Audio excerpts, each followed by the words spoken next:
So I'm going to do a trade recap today on ES and NQ. Ended up taking no trades today.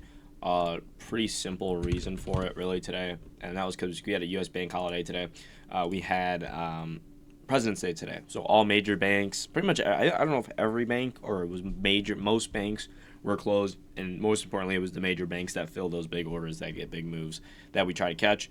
Those were all closed. So unfortunately, no trading today, and you can clearly see that with how the market looked. Was very shitty, to say the least. Obviously, we see previous days, like last Friday, we clearly had some moves, some volume and whatnot, and then we, especially on these lower time frames, and then we see really for all the sessions just not looking good, just simply with very few orders, a lot of doji candles you can see, especially on ES.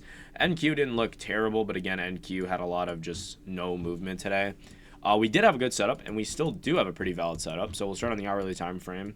Obviously, we had a sweep of London session and Asia session lows, and we ended up getting actually a pretty decent move up, which is what I figured. But we do have a very nice setup cooking up. So we have New York session highs from today that did not get touched. We have London session highs here that didn't get touched.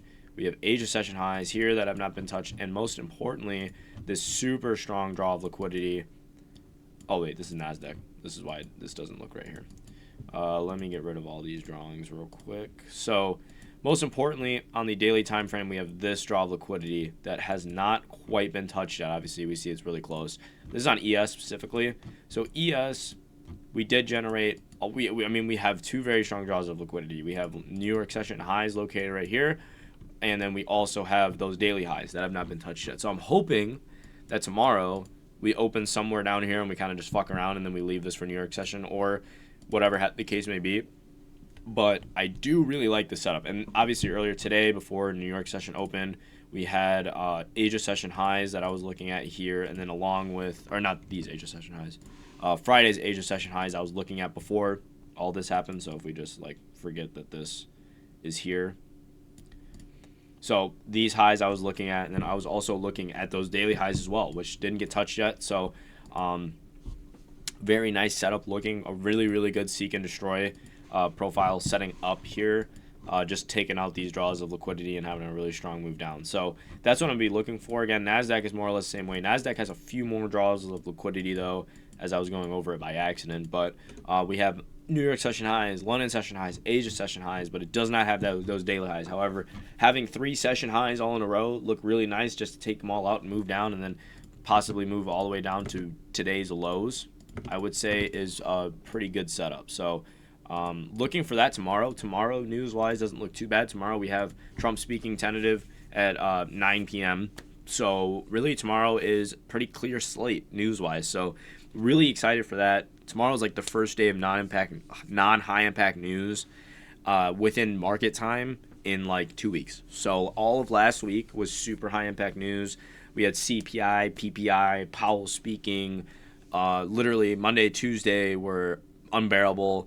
Thursday, Friday were not good, or Wednesday, Thursday was not good, and then Friday again was just a really shitty price action day. So a lot of these big moves have not been happening, but it's going to happen eventually, right? Something's going to break. So that's what I'm looking for tomorrow is tomorrow, especially on ES, is taking these highs out and moving down. Really hoping that's what the case is going to be. But again, if it doesn't happen or it does happen, we're going to be adjusting obviously the bias and what we're looking for. But as of right now, just looking at the chart, I want to see these highs get taken out and then have an aggressive move down, which I think that's what's going to happen. But we'll see what happens tomorrow. Again, today, no trades, just simply, it was a bank holiday. You don't trade on bank holidays. There's no volume. Like I said, you go down on this 1 minute time frame, you see all these doji candles, doji candle, doji candle, doji candle, doji candle, doji candle. Like there's just no movement, right? Eventually we did. this was what I figured after we took out London session high and then Asia session. But this was literally at 920. I'm not taking a trade at 920. But would have hit take profit here for sure. But or it wouldn't have even hit take profit. So it is what it is. So we'll take it. We'll I'd have the top ticket, but yeah, that's pretty much it for recap for today. Again, no trades. You can literally see it right here. I'll show you the price action was. So we'll be getting ready tomorrow. Again, went over what setup's looking like. Looks really good. So I'm really excited, and hopefully stays intact. And if not, we'll make some adjustments. Obviously, it's not going to be that gets swiped out. I'm not going to trade, but we'll see how tomorrow ends up going.